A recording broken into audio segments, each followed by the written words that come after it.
Bonjour, nous accueillons Stéphane Houdet, qui est champion paralympique. Donc c'est vraiment un honneur pour nous de vous accueillir dans le cadre des universités d'été du Conseil national consultatif des personnes handicapées. Donc Stéphane, vous êtes champion paralympique en tennis en fauteuil. Vous revenez de Tokyo avec une médaille d'or. C'était comment ? C'est difficile de décrire en 2 mots cette participation au jeu qui a été absolument fabuleuse, avec une équipe de France qui revient extrêmement dorée et médaillée, puisqu'on a dépassé nos objectifs. Et en dehors du résultat, il faut souligner la rencontre entre les gens les plus expérimentés et les nouveaux joueurs, athlètes de l'équipe de France, qui ont mis beaucoup d'émotions, d'engagement, et on s'est retrouvés tous ensemble par la suite à être aussi très honorés de ramener le drapeau des Jeux sur le parvis de l'Hôtel de Ville à Paris pour préparer Paris 2024. Alors, la semaine dernière, vous étiez à l'Élysée avec le président de la République et il a dit qu'il fallait que la France fasse mieux en 2024. Vous l'avez pris comment et est-ce que vous êtes d'accord ? Évidemment, quand on est un compétiteur, on veut toujours progresser. Donc le fait de dire mieux, c'est quelque chose sur lequel on s'accorde tous. Et sur la partie résultat, il a aussi dit que ce n'était pas sa spécialité et qu'il confiait au cadre technique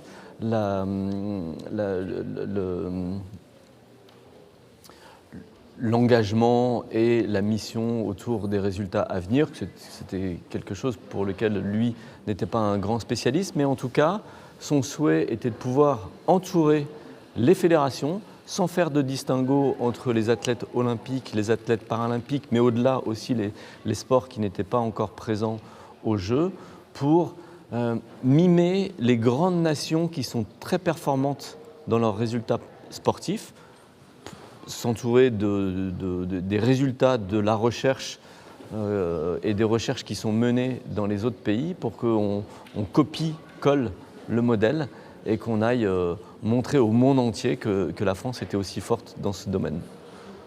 Mais est-ce que ça veut aussi dire qu'il faut qu'on se donne en France peut-être plus de moyens pour soutenir les sportifs ? Et c'était sa conclusion, puisque déjà sur le plan économique et financier, il s'est engagé, ou il a déjà engagé une augmentation de 70% des budgets pour le mouvement paralympique.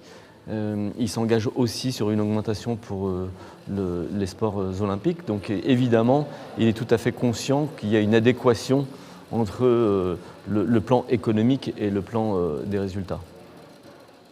Merci. Alors, je lis les messages qu'on reçoit sur les réseaux. Nous avons aussi beaucoup de débats. On aime beaucoup les débats au TNTPH. Et il y a une question qui revient régulièrement, c'est au fond, pourquoi distingue-t-on handisport et sport adapté, sans parler non plus des Jeux pour les sourds, les défis olympiques, et avec la médiatisation marquée, peut-être beaucoup plus que par le passé cette année, beaucoup de voix s'élèvent pour s'étonner de l'organisation parallèle ou séparée des Jeux olympiques et des Jeux paralympiques, avec 15 jours d'écart entre les deux, et avec un traitement qui est parfois différent. Qu'est-ce que vous leur répondez ? Alors, il faut savoir que pour Paris 2024, le temps entre les Jeux olympiques et les Jeux paralympiques sera raccourci, que je pense qu'on est aussi dans un temps historique et qu'effectivement, il y a eu 2 entités, 2 univers qui ont rejoint le monde du sport et qu'il faut laisser un peu le temps au temps pour qu'à nouveau, on puisse se réunir, se regrouper, participer à l'inclusion qui nous est si chère et probablement même avoir une vision pour demain qui serait d'avoir des sports qu'on pourrait partager. Et typiquement, pour le mien, qui est de jouer au tennis en fauteuil roulant, pas faire de distinguo, comme vous le disiez, entre les différentes catégories ou différences, sourds, aveugles, déficit moteur ou bien troubles mentaux, et dire on s'assied, on joue tous ensemble. pour le tennis fauteuil par exemple. Trouver des sports qui nous permettraient de jouer tous ensemble. J'ai eu un excellent exemple que j'ai un peu découvert, ou en tout cas c'était la première fois que la France avait une équipe pour les Jeux avec la boccia.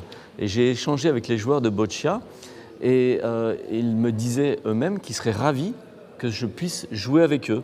Donc le système des joueurs qui jouent avec une rampe et comme un bandeau qu'ils ont sur la tête avec un petit dispositif qui permet d'ouvrir un portillon et de lancer la boule, finalement, d'avoir un corps avec 2 bras, 2 jambes ou un corps différent ne serait pas un avantage. Et si on voulait et si on pouvait partager ce sport ensemble, eh bien on procéderait à cette démarche d'inclusion et ils seraient ravis qu'on puisse jouer tous ensemble.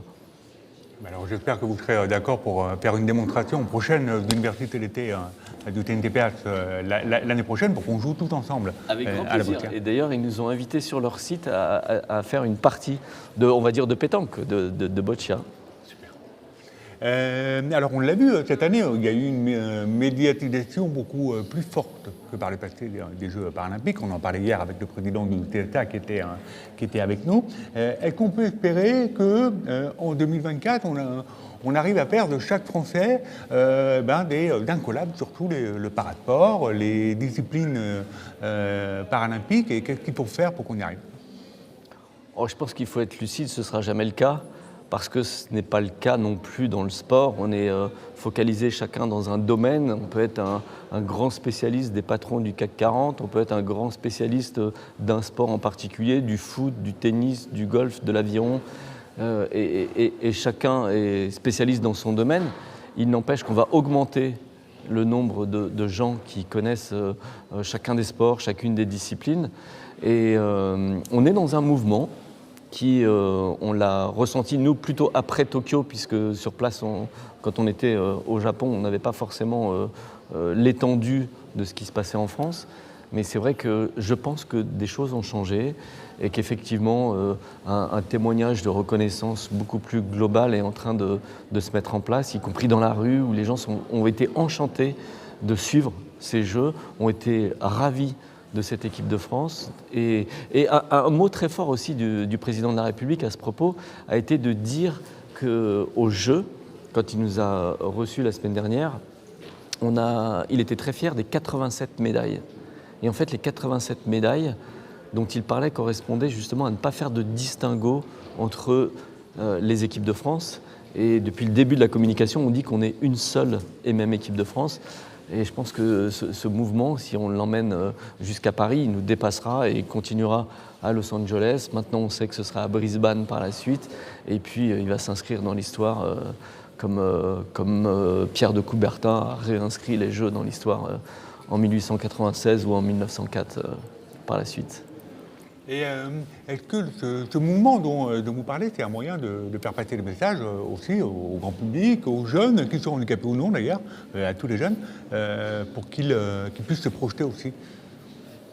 Le fait d'avoir une seule et même équipe? Non, d'avoir cette visibilité sur les athlètes, sur les parcours, sur les limites que vous franchissez, quoi.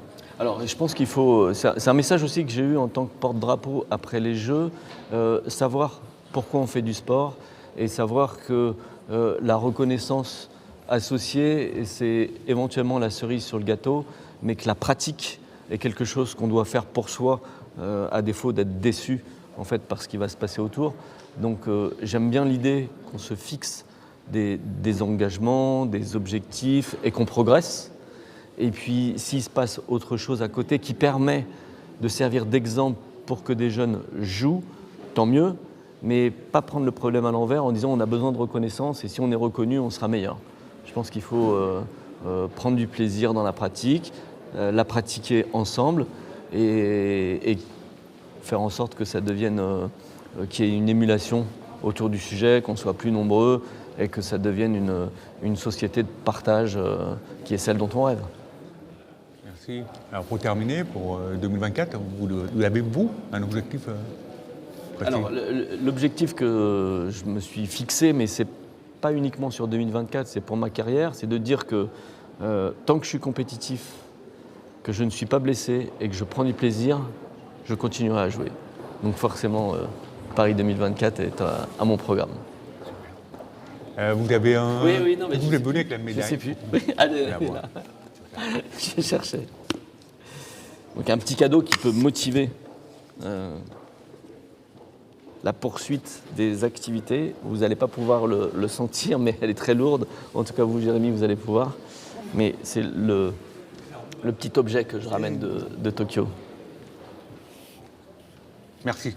Merci, Jérémy. Merci beaucoup. Merci. Eh bien, tous nos encouragements et merci au nom de tout le TPH pour votre temps avec nous et à très vite.